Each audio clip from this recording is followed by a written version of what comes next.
Why is no one talking about this hiccup hack? I wish I knew this years ago.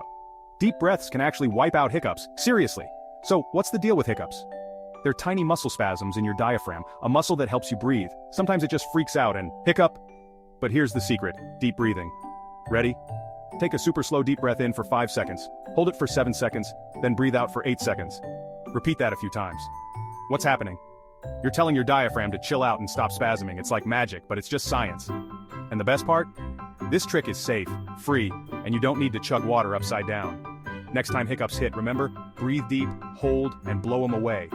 Your diaphragm will thank you, and your friends will think you're a genius.